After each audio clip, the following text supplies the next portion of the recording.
Greetings fellow Mist Wanderers, my name is Steve Morgan and this is DM of the Mists, covering all things Curse of Strahd and Ravenloft.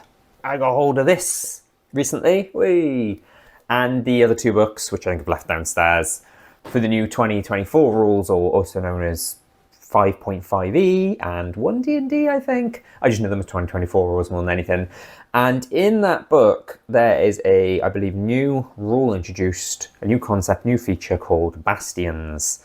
Bastions are sort of like bases that the players can have, and they can go there, and the bases can be doing things and having their own turns, I think, while the players are off, or the player characters are off doing adventures elsewhere. There's a good video if you want a sort of more overview introduction about how Bastions work as a whole by Ginny D. So I'll leave you the link in the description to her video. I'm watching it and finding it useful.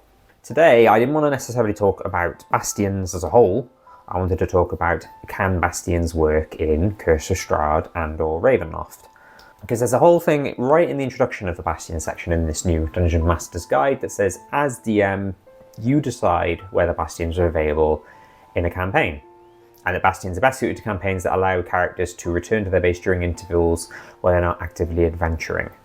So I think Bastions would work well in a lot of other campaigns, maybe. I'm thinking of something like Lost Mine of Phandelver, when you reach level 5, which is at the end of the campaign, and Bastions become available. Having a Bastion then and having other adventures maybe in the area could work really well. And it's not just me saying this, I've seen other DMs talk about it, I don't think Bastions work in Curse of Strahd, and I'll explain why. Firstly, Bastions are sort of like a safe space, which is not very horror and it's not very Ravenloft. I wouldn't add more safe spaces such as a Bastion, except for those that are already built in, such as Van Richten's Tower, which, you know, call it a safe space, but it's on the brink of collapsing, so is it really that safe? And then I think there's also Mad Mage's Mansion, but the Mad Mage is quite hard to recruit, you know, and I don't think a lot of groups even sort of go to the effort of finding him. He's sort of almost like an afterthought and a lower priority compared to all the other quests in a Curse of Strahd campaign. So Curse of Strahd works well when, like, there doesn't feel like there's any sort of safe place to go. That's true of most horror, actually. Another argument is that Curse of Strahd, when you're talking about in-game days, is quite a short campaign. You know, from the players arriving to Barovia, doing everything they're doing in Barovia, and then defeating Strahd, a few in-game weeks might pass. At the most, it might even be less. And the issue with Bastions is, by default, they have a turn every 7 days. Now, you can change that. You could make it every couple of days. The only issue with that is that they may be then getting too many bonuses, too many boons too soon, you know, which then might affect how things go in Curse of Strahd and might make it less horror-y. Is that the word? Less horrific. So then if you stick to the 7 days, then they might only get like 1 or 2 turns. By the time they hit level 5 as well, which is when it kicks in, bear in mind they start Death House at level 1, and then after Death House level 3, it doesn't kick in until level 5. It's, you know, they might only get very little use out of it during the events of Curse of Strahd. And even if they do find somewhere, and even if you do add it in, and I have got a list of potential Bastions in Barovia, and potentially some others in the Domain of Dread, in addition to not enough time, there's also not enough money and not enough people as well. The money issue is, you know, it's a very money-like campaign, and then who do you know, turn to build all the stuff? And then people as well. I mean, there's a fair number of people in Barovia, but they're all terrified of Strahd. Do they really want to be seen as helping the PCs build this base? You know, the repercussions of that. How would Strahd react? Another point as well is that Bastions allow you to create things like craft magic items, potions, and things like that. Including something like that may not feel very Ravenlofty Curse of Strahd either. Curse of Strahd in particular is quite a magic item light campaign by design. And so having these Bastions where you can create all these things, I don't know. I don't think that would work either. Therefore, I think Bastions don't work in Curse of Strahd, but they probably work better after Curse of Strahd. So if you're continuing a campaign after Curse of Strahd, whether that's another campaign that starts from level 10, or something homebrewed, like I'm sort of doing a domain hopping campaign, so after Barovia they go to other Domains of Dread, I think that could work better. So from like level 10 onwards after Curse of Strahd. Another point as well, before we move on, you might think, well, what if I let my players create a Bastion, but then to really big up Strahd's scariness and evilness and make my players hate him even more, is what if Strahd then destroys it? And I did see some arguments online, even though that's kind of a very Strahd move. It's very horror, it's very Ravenloft. It kind of goes against the spirit of Bastions, and it could be seen as a bit of a jerk move, power trip from the DM. So I wouldn't necessarily recommend that unless it's somehow, when Strahd's defeated, gets restored or something like that. So the funny thing about these Bastion rules coming in is that I'm not using them. I'm still running a 2014 rules game. I started DMing in 2020. Curse of Strahd started in October 2020, and then this domain hopping campaign started in the summer of 2022. And obviously these rules only came out in the last year or so. My players don't have a Bastion, but they do have a base. So I kind of have a Bastion before Bastion rules were introduced. And I think it makes sense for me to explain what happened. So after they defeated Strahd and were going to leave Barovia, they got one of the deeds from the Wachter house. I said it was just, I don't think that the deeds actually say anything about what they are, what they're for. So I ruled that there was a small parcel of land just outside Kresk. I think I got that from somewhere. I think there might be some old lore, little tiny mention somewhere. And then I remembered there was Sidenote Manor, which I didn't run properly in Curse of Strahd. I just said that the deed was for Sidenote Manor, and it was kind of this forgotten about, abandoned, hidden away manor just outside Kresk. And they went there, and it was all in ruins. In the maps I found for it, there was a ton of money and treasure in sort of the crypts at the back. And that was kind of the trigger for like, oh, we've got all this money to spend, we might as well spend it doing up this base. Esmeralda joined them for a little bit because it says in the Curse of Strahd epilogue she won't leave Barovia. She wants to stick around because she's got a sort of sense that things aren't quite right. And she sort of becomes the caretaker and the sort of main guardian of this base. And over time, they added things like a wizard's tower, a laboratory, stables, and some other things. What I did is I used the DM Andy maps for the main Sidenote Manor maps. And I think there's a variant that's sort of clean and no bodies, no blood, no ruins. It's all nice and neat. And then for adding stuff, although it looks like a different art style, I don't mind and my players don't mind. I used things like 2-minute tabletop, I think it is, and a lot of them transparent backgrounds, so you can literally grab a wizard's map, plonk it in, and yeah, do it that way. So in addition to having Esmeralda, they recruited a few other people. So they recruited a person from Kresk who I made up, just one of the commoners there, who is essentially their sort of chef and cleaner. And I can't remember how this came back. Oh no, I do. When they did Falkovnia, I played Bjorn Horstman as kind of more good, neutral rather than evil. And he was a friend of one of the PCs. One of the PCs is a Falkovnia native. And after all the business happened with Falkovnia and Vladeska, and they left Falkovnia, he said he wanted to go with them. And he set up a laboratory in Sidenote Manor. So that was one of the buildings they had made. And they needed an assistant.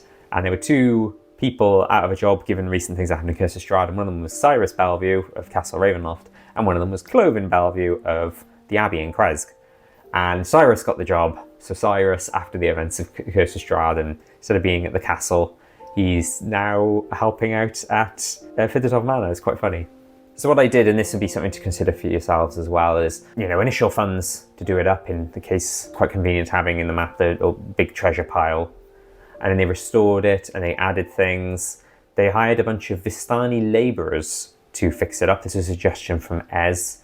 And I probably, it probably wasn't true to real life, but it took a few weeks. I think they went to one domain for a few weeks, and when they came back, it was all done. So it was quite quick work that they were able to do it up in. But hey, it's fantasy, and they probably use magic, Midian casting, prestidigitation, or whatever it is, to clean the place up. And now they use it as their base that they return to between adventures. So they go to a couple of other domains of dread, and then every now and again they'll return to Barovia. One of the PCs has an adopted daughter who lives there, and any sort of friends they make return there, and people look after it. In addition to Ez, there's a PC backstory NPC who's like a warrior, and he's looking after the place as well, and things like that. They've got quite a few sort of people guarding the place and looking after it and stuff. I should stress as well, this is all on the basis that Barovia doesn't disappear. I know there are some DMs who say, especially, I think this is like an older Ravenloft thing, that if a domain doesn't have a Darklord, it disappears. I'm playing it true to the sort of Curse of Strahd epilogue that says that, this is kind of a period of peace, but it's a brief period of peace because Strahd will return at some point, and then the mists will arrive, and they've got this base in Barovia, but then Barovia returns to what it was. Plus Strahd knows that these people killed him. He's going to hold a grudge, I imagine. So yeah, it's not quite a bastion, it's not quite bastion rules, but they've had a base that they add to and add elements, sort of, you know, wizard tower and, you know, the laboratory for the scientist, things like that, which kind of feels true to bastions. What I might do is incorporate elements of bastions, say maybe things happen that, you know, I can incorporate without fully taking on board the bastion rules, especially because I'm not playing a 2024 game. If you are considering bastions in Barovia for a post-Curse of Strahd game, there are a few options. I mentioned 5-12 mana. I think Argynvost Holt would be great. There's some restored maps I saw by, I think his name is Eladriel, on Patreon. I'll provide a link. And that could be great for, you know, because obviously I think, if memory serves, one side of the building has basically collapsed. So that's a bit of a doer-upper. Speaking of doer-uppers, Van Richten's Tower, I think that would be a great base for the players to have, but it's in dire, you know, shape at the moment and needs desperate repairs. Somewhere in Vallaki could be an idea. I did see on one of the, I think it was a Facebook post, I'll include a link if I find it, because there were some great ideas in that. Somewhere in Vallaki, and somebody suggested the orphanage, so if you incorporate the orphanage from Mandy Mod, you could have something like that as a base and a bastion. And a really cool idea, and this was from the Facebook post I saw as well, is a Mist Wanderer wagon, like the wagon Esmeralda has, something like that. Now, if you want to get past the whole thing of, oh, that's a bit small, and bastions are supposed to grow, and I think you can spend more money and add rooms to them, perhaps you do it like a TARDIS, where it looks small on the outside, but when you go in, it's bigger, that kind of thing. I know what you're thinking. I said just now, oh, it's not very hard to have a bastion. You know, don't have a bastion Curse of Strahd, but you can still make it that they don't access it too easily. So for example, if they go to another domain of dread, such as my players are in Hasland at the moment, but when they went to Forlorn, I choose Forlorn as a good example because the borders were almost always closed in that place. So they left Barovia, went to Forlorn, were stuck there for a couple of weeks.